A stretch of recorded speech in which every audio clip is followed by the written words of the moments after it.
What's the funniest thing you've experienced during a good time?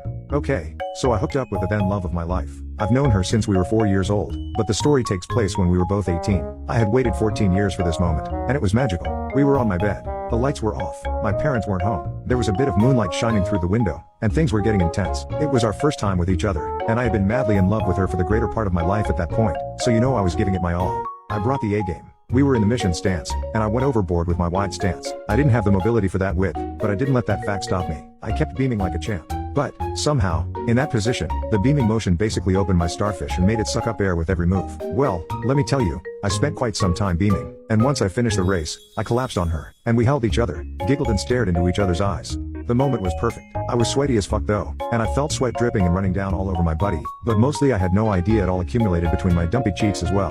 It was the perfect storm, you could say. I had no idea what was about to happen once I pushed myself up again. But to borrow a quote, I was rewarded with a far too colossal